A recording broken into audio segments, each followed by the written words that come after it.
Yes guys, welcome back to another video. Welcome to the George Benson football channel. Second video of the day, the 6 things we learned from Chelsea's win against Leicester was uploaded earlier on today.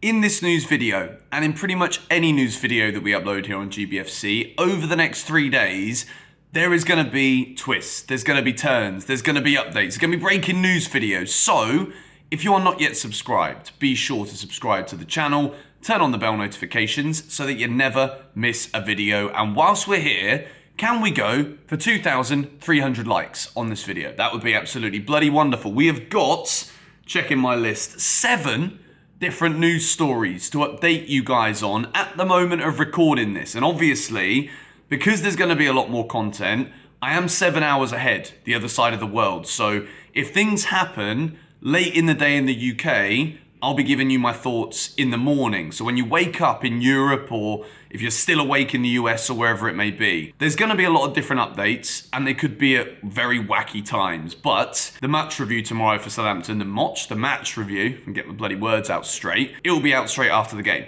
Absolutely no concerns. Chelsea have still got football to play. Thomas Tuchel's done his press conference, and within that press conference, he was speaking about the midfield, how we normally have 5 players that he can call upon. Kante's injured, Conor Gallagher suspended, we've got Jorginho, Kovacic fit, Ruben's fit, but what system are we going to play in the game against Saints tomorrow? Let me know your thoughts on that in the comments down below. My preview for the Southampton game will be out first thing tomorrow morning, but we begin with the first story, and it is a player that over the years here on GBFC, we've spoken about a little bit. He's been linked with us often. Wilfried Zaha, virtually every transfer window. There's rumours. You know, 1 minute it's Tottenham that want him. Next minute he could go to Arsenal. Chelsea often knocking on the door a little bit. But at this moment in time, Wilfried Zaha and Chelsea's interest in Wilfried Zaha depends entirely on the move for Aubameyang. So, we'll talk a bit about Zaha in a second, but Chelsea's number one priority at this moment in time is still to sign both Anthony Gordon and Pierre-Emerick Aubameyang. Now, if you've seen the news in the past 24 hours, Aubameyang's family and him were robbed in their house at, I think, weapon point. I don't want to say gun or anything because I don't know the specifics of that, but this is a very intense ordeal. Doesn't take a blooming genius to establish this. I believe that everybody is okay, but I do think this could end up having some kind of ramifications, potentially, on Chelsea getting this deal done. Of course, as we know, with football transfers, it goes through the agents, it goes through the clubs. Chelsea need to not only agree personal terms with Aubameyang, which apparently they've done, but at the moment, the deal is dependent on Barcelona. Now, as much as I don't want to belittle any of the things that have happened to Aubameyang and his family, of course, whether he's a Chelsea player or not, nobody deserves to be robbed at weapon point in their homes. So I wish Aubameyang and his family all of the best with recoveries from recuperating from said ordeal. But at the moment, Chelsea and Barcelona are yet to strike an agreement for Aubameyang. Last week, there were conflicting reports. I talked about it here on GBFC, but as I always say, I'm not a reporter. I'm not a journalist. I don't go digging to find out the information. I talk about the information that journalists work so hard to find, and I give my views about it here on GBFC. That's what this channel has always been. At this moment in time, Chelsea still want to push in the next 2.5 days to get deals for both Anthony Gordon from Everton and Pierre-Emerick Aubameyang done. Chelsea want to include Marcos Alonso in the deal to sign Aubameyang from Barcelona, but Barcelona are insistent that they want 30 million euros. Now, at this moment, when we look at a match that we've just played on Saturday, we've got another game away at Southampton, which is not going to be easy after seeing the way they played against United. They were good. They had lots of attempts on goal. Tuchel spoke in his press conference about how Southampton will be a physical test. You always know it's going to be a physical test when you go there. And hearing Tuchel's comments, it's pretty clear that he knows that in order for Chelsea to compete on all fronts in all competitions this season, we need to make more signings before the end of the window. Wesley Fofana is a Chelsea player. The medical could well be happening right now when you're watching this video. Deals agreed with the player. Deals agreed with Leicester City. It's going to be a world record fee for a defender. Astronomical sums of money, but at 21 years old, we are buying a top-class defender. He won't be available for the game against Saints, obviously. He flew to New York, I think it was, to do his Chelsea medical. So, Aubameyang and Gordon. I expect moves to be made in the next few hours from Chelsea. Improved bids potentially for Gordon.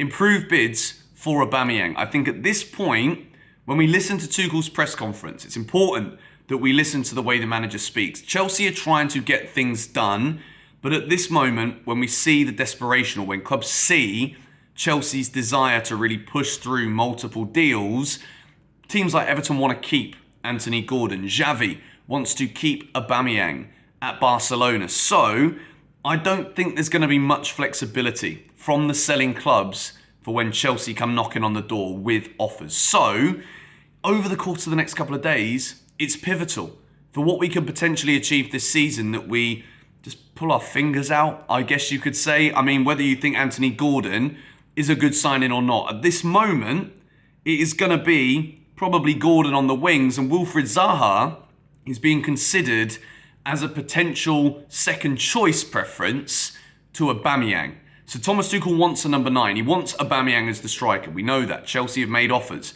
Barcelona are staying stubborn to wanting 30 million euros. But Wilfried Zaha, I've watched a lot of Palace in the early stages of this season. Zaha has started the season very well, was clinical at Liverpool, scored a brilliant goal, was very good at the weekend too in the game against City before Erling Haaland decided to turn up and absolutely steal the show from another Palace masterclass at the Etihad. If only they could play Palace every week, but now they've got Haaland, it don't matter. 19-minute hat-tricks, mate. That's what he's there to do. We always knew Erling Haaland was going to do that, as if we could have signed him, but we didn't. He goes to bloody Manchester City. But Wilfried Zaha, as an option, whether he be used as a number 9 going through the middle or another option on the wings, as we start to link in another story, Callum Hudson-Odoi is going on loan to Bayer Leverkusen.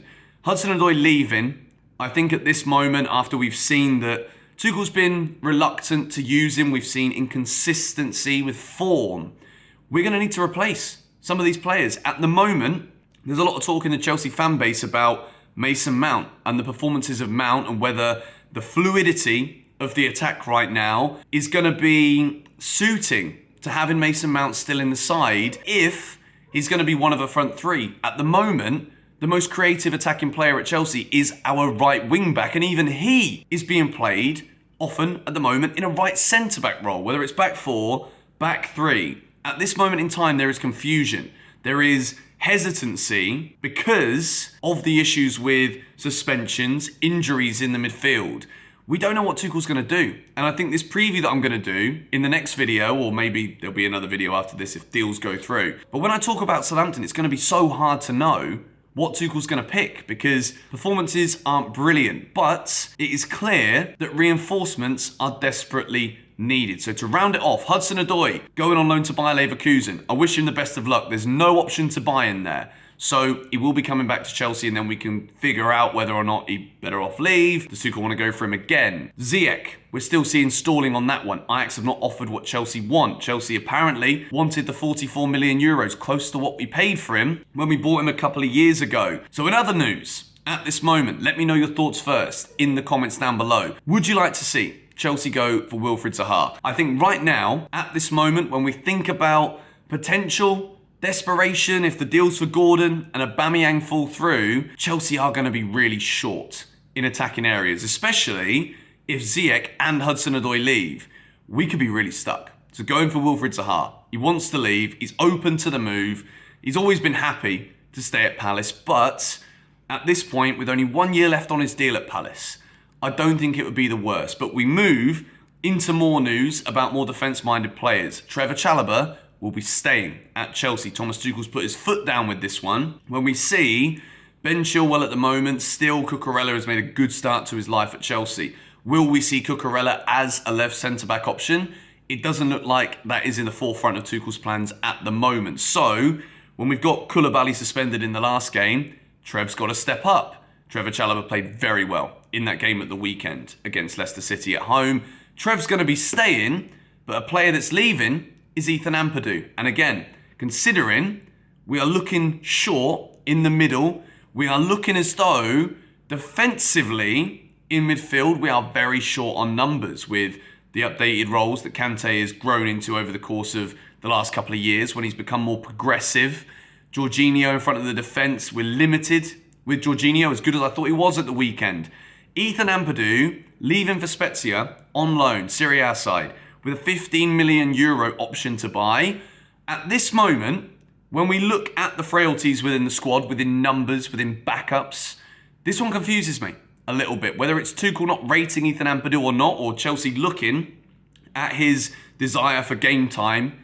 If Tuchel doesn't back him, then you get it. Ethan Ampadu got a World Cup coming up as well for Wales. So going to Serie A, playing, he was good there last season in the same league. So that move, 15 million euro option to buy, I think this suits Chelsea, considering he's been like on the fringes of being possibly selected or probably not selected for many years.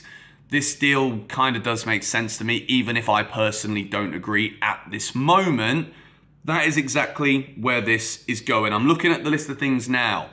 Other than that, there is one more news story. Two more news stories. Frenkie De Jong's in London. He's on a little holiday. Barcelona players have been given a couple of days off. But with being assured at this point, it's got nothing to do with transfers. Liverpool came knocking for Frenkie De Jong as well. Talks are stalled between Chelsea and Barca. But we did approach Jude Bellingham, apparently. And that one would have been one of the dream midfield signings this summer. It was reported that both Chelsea and Liverpool went in for Jude Bellingham. I do think Bellingham will leave Borussia Dortmund next summer. Chelsea need a midfielder right now. At the moment, Connor's started and he's been a bit erratic. Already got a red card. Not the best performance against Leeds. I think he's a quality player. Tuchel wants to keep Conor Gallagher. I would love to see Connor stay at Chelsea. I think he's got all the talent, but it's whether or not he wants to move to give himself the best shot at a place in Southgate's World Cup side. So, at this moment of recording right now, and it is nearly, let me check, nearly 10 o'clock at night in Bali, which is 3 in the afternoon in the UK. Updates are coming through. We will see things happen. I'm sure of it. But as of right now, this is the latest I've got for you guys. Let me know your thoughts on everything in the comments below. Who are we going to sign in the next 2.5 days? Let me know your thoughts on that as well. Come on, you Blues.